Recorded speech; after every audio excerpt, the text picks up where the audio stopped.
Baik, bismillahirrahmanirrahim. Assalamualaikum warahmatullahi wabarakatuh. Kembali bersama Ustazah dalam mata pelajaran IPA terpadu, khususnya kelas 7 Banin dan Banat. Nah, sebelum kita memulai pembelajaran kali ini, alangkah baiknya kita membaca doa terlebih dahulu ya. Bismillahirrahmanirrahim. Oke. Sebelum melanjutkan materi selanjutnya, Ustazah mau membahas jawaban dari tugas minggu kemarin. Oke, baik. Pembahasan tugas sebelumnya yaitu nomor 1. Apa yang menjadi objek pengamatan IPA? Jawabannya rata-rata dari kalian itu menjawab objek pengamatan IPA dibagi menjadi 2, yaitu pengamatan kuantitatif dan pengamatan kualitatif. Oke, jawaban tersebut tidak sepenuhnya salah. Jadi, jawaban yang sebenarnya adalah objek yang dipelajari dalam IPA meliputi seluruh benda di alam dengan segala interaksinya untuk dipelajari pola-pola keteraturannya. Jadi, objek yang dipelajari dalam IPA adalah seluruh bendanya. Apa aja Ustazah? Boleh apa aja, misalkan makhluk hidup, manusia, hewan, ataupun tumbuhan. Makhluk tidak hidup juga bisa diamati, misalkan makhluk tidak hidup apa ya? Batu, kayu, angin, tanah, matahari, bulan, ya kan, planet-planet. Itu kan benda tidak hidup. Nah, adapun dalam proses pengamatannya terbagi menjadi 2 prosesnya ya. Dengan cara pengamatan kualitatif. Dengan cara pengamatan kualitatif itu caranya adalah melihat objek tersebut lalu dideskripsikan. Misalkan tanah warnanya coklat, tanah misalkan teksturnya kasar dan lainnya. Yang kedua itu dengan cara pengamatan kuantitatif. Caranya adalah dengan menggunakan alat ukur. Alat ukurnya apa aja? Misalkan kalian mengukur meja, benda mati nih meja. Dengan cara apa? Alat ukurnya meteran. Berarti satuannya apa? Meter. Begitu. Oke, paham sampai sini? Kita lanjut ke nomor 2. Yaitu mengapa dunia IPA menggunakan satuan-satuan pengukuran yang baku? Jawabannya adalah karena satuan baku tidak akan berubah pengukurannya, dapat dengan mudah digunakan dan tentunya sudah diakui secara internasional. Ya, nomor 3 kita lanjut. Nah, soal nomor 3 adalah dapatkah satuan massa dan volume diubah dengan cara yang sama? Berikan penjelasanmu. Nah, jawabannya rata-rata ada 2 jenis nih. Ada yang jawab bisa, ada juga yang jawab tidak. Kenapa bisa dan kenapa tidak? Nah, jawabannya adalah tentu saja tidak bisa diubah dengan cara yang sama. Kenapa? Karena satuan massa itu merupakan besaran pokok, sedangkan satuan volume itu merupakan besaran turunan yang dihasilkan dari perkalian panjang kali lebar kali tinggi. Nah, kalau misalkan satuan massa itu udah pokoknya emang udah massa, tidak dihasilkan dari satuan yang lainnya. Sedangkan satuan volume itu dihasilkan dari satuan panjang gitu. Oke, sampai sini paham ya? Nah, nomor 4. Soalnya adalah lakukanlah pengubahan satuan di bawah ini. A. 2500 mm diubah ke liter. B. 4 km diubah ke cm. C. 2 kg diubah ke miligram. Kalian pasti masih ingat dong pelajaran IPA waktu SD yang jembatan keledainya seperti ini. Kucing hitam dalam mobil, Desi centil, mondar mandir. Nah, dari sini kan kita lihat bahwa kalau misalkan panahnya ke bawah itu dikalikan 10, berarti nolnya tambah 1. Kalau misalkan ke atas naik nih, berarti dibagi 10, berarti nolnya dikurangi 1. Jadi jawabannya adalah A. 2,5 liter, B. 400.000 cm, C. 2 juta miligram. Oke, lanjut ke nomor 5.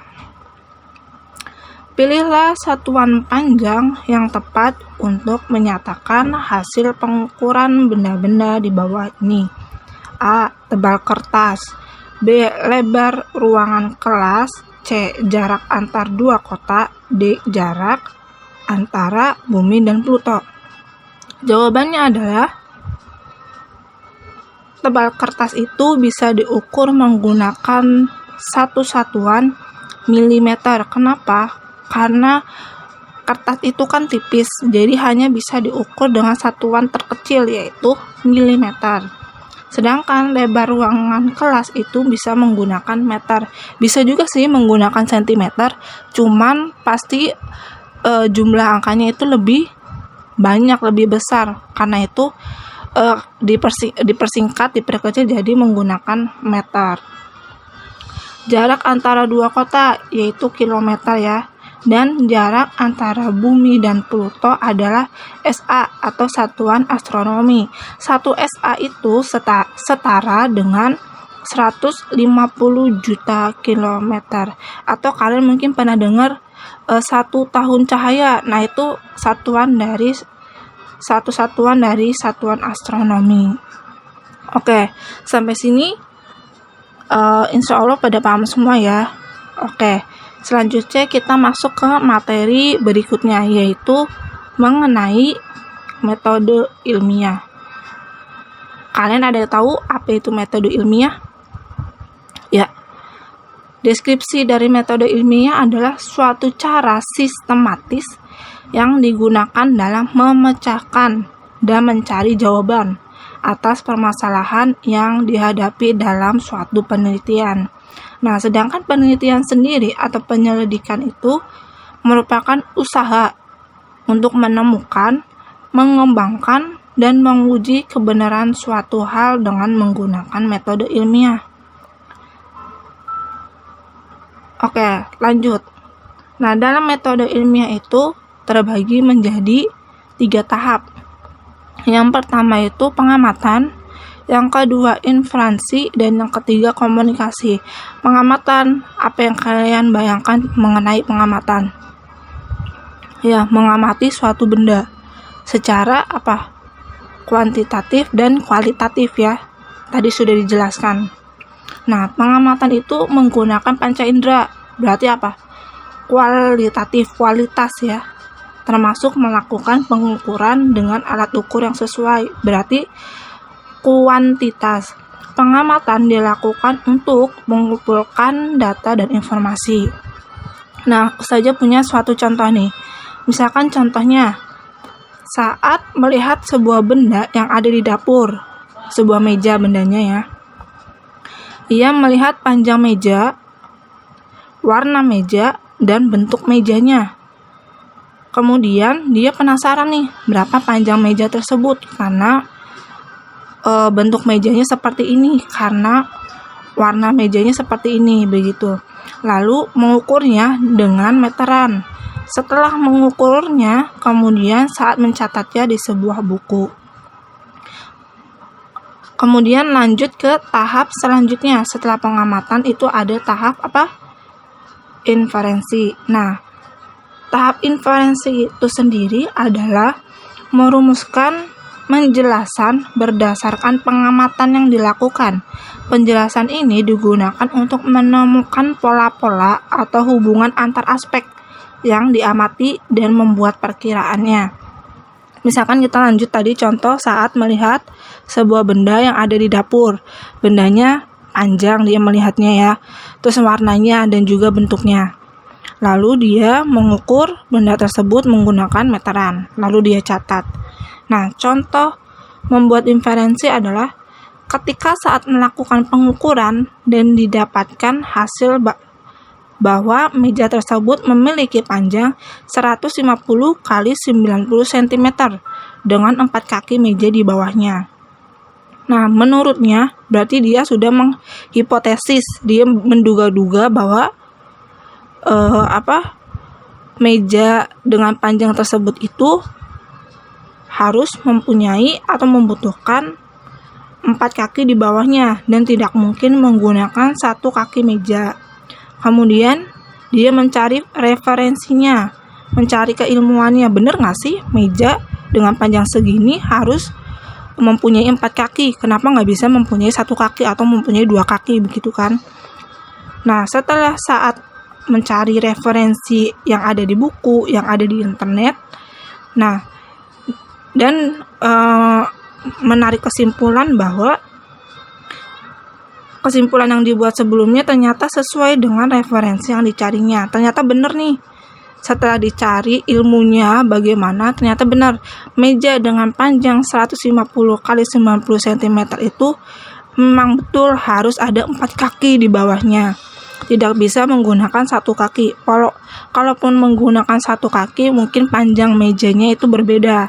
Begitu maksudnya. Nah, tahap yang ketiga itu adalah mengkomunikasikan. Nah, mengkomunikasikan hasil penyelidikan itu baik secara lisan atau ungkapan maupun secara tulisan. Hal yang dikomunikasikan termasuk data yang disajikan dalam bentuk bisa berupa tabel, bisa berupa grafik, bagan, dan gambar yang relevan. Nah, contohnya misalkan, contoh mengkomunikasikan setelah melakukan penyelidikan, saat itu ingin semua orang tahu bahwa meja dengan panjang tersebut itu harus memiliki 4 kaki meja dengan menunjukkan gambar dan hasil pengukurannya. Begitu. Nah, ini gambar hasil pengukurannya. Jadi meja digambar, terus di atas itu ada pengukurannya, panjangnya berapa, atasnya kakinya berapa, begitu. Itu menurut Saad. Nah, oke, lanjut. Nah, ternyata ada loh dalam Al-Quran itu mengenai metode ilmiah atau misalkan cara metode ilmiah, yaitu dalam surat An-Najm ayat 28. Coba kalian buka Al-Quran kalian ya. Nah, di sini saja akan membacakan artinya saja, yaitu dan mereka tidak mempunyai ilmu tentang itu. Mereka tidak lain hanyalah mengikuti dugaan, dan sesungguhnya dugaan itu tidak berfaedah sedikit pun terhadap kebenaran.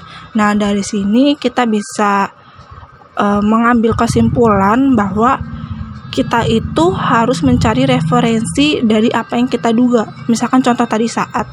Kalau misalkan Saat tidak mencari referensi ilmunya, mungkin Saat itu pasti menduga-duga, oh meja dengan ukuran segini nih pasti bisa nih dengan kaki 1 di bawahnya atau kaki 2 di bawahnya. Nah, itu kan hanya dugaan sementara. Maksudnya tidak ada ilmunya gitu. Hanya angan-angan, hanya hipotesis. Nah, dengan melakukan metode ilmiah ini, Saat itu membenarkan apa yang dia duga dengan cara mencari ilmunya, seperti itu. Jadi, apapun misalkan kehidupan kalian nanti ke depannya, dengan kalian itu harus memecahkan suatu permasalahan dengan menggunakan metode ilmiah. Nah, ini kan sudah ada ayatnya nih. Berarti kita ambil kesimpulan bahwa dalam segala aspek kehidupan kita itu harus menggunakan metode ilmiah, yaitu dengan cara mencari ilmunya terlebih dahulu, baru dugaan kita itu bisa dikatakan benar ataupun tidak, begitu. Oke, lanjut kepada tugas yang kedua. Tugasnya adalah lakukan penyelidikan terhadap sesuatu di lingkungan sekitarmu. Boleh apa aja, misalkan contohnya tadi kayak Saat mengamati meja, atau kalian boleh melakukan pengamatan lain, ngamatin bunga mungkin, ngamatin batu, atau ngamatin baju kalian sendiri atau apa, boleh, bebas ya. Ustazah tidak membatasi kreativitas kalian. Kalian boleh melakukan penyelidikan terhadap apa saja. Nah, nanti hasilnya itu kalian fotokan atau bisa kalian videokan. Misalkan kalian lagi ngukur meja, misalkan kayak Saat ngukur meja, nah kalian videokan tuh lagi ngukur meja. Kalian videokan lagi menghitung panjang mejanya seperti itu ya. Nah, nanti kemudian kirimkan tugas kalian itu melalui link yang ada. Ingat, hanya melalui link ya. Oke, sampai sini kita akhiri dengan membaca hamdalah. Wassalamualaikum warahmatullahi wabarakatuh.